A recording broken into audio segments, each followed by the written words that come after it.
where during the lunch break, the government offered lunch, but farmer unions decided that they're going to choose to eat the food that they bought for themselves.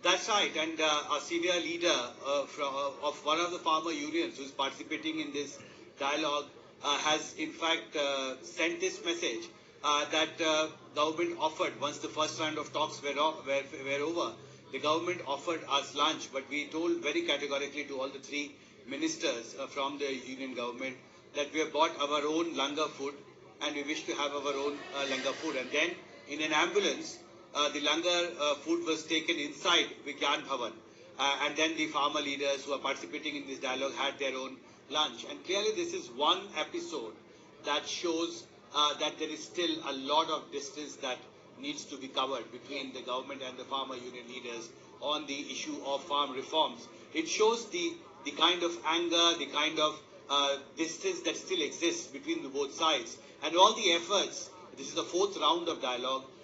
Despite 4 rounds of talks, there still appears to be a lot of distance, lot of differences, and clearly the stalemate on the ground seems to be rising, because sources have told us in the first 3 hours of the meeting today, in the first round, detailed presentation was made by farm union leaders. Dear friends and viewers, in the independent India, our country has never witnessed such an anger and modesty of the Indian farmers. We salute the farming community and its leaders for showing utmost self-respect and dignity that the community deserves of feeding the entirety of the Indian population, which refused to take food offered by the government of India. It is astonishing to regard herein that some days first, some of the cabinet ministers of the government of India has announced that they are prepared to discuss with the farmers class by class of the 3 farming legislations.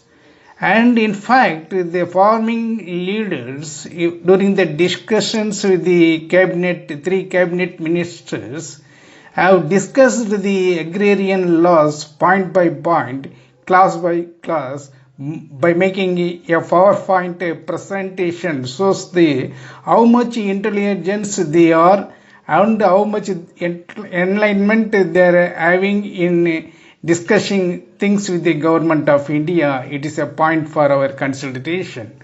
Moreover, the farmers' organizations have demanded for a special session of the parliament to discuss about all these 3 laws and scrap the laws in toto, in the interest of the farmers and in the interest of the country.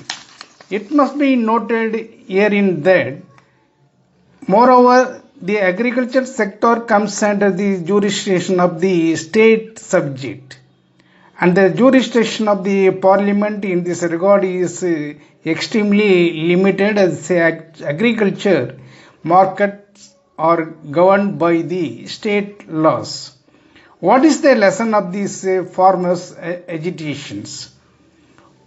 While making laws, a broader agreement on the benefits of the policy shall be built among all the stakeholders, but the government of India had miserably failed in this direction. Finally, I conclude that there is an adage that is, politics is the art of possible, the art of the next. In this case, the next best is, that is, the alternative course is to scrap 3 agrarian laws. Thank you so much.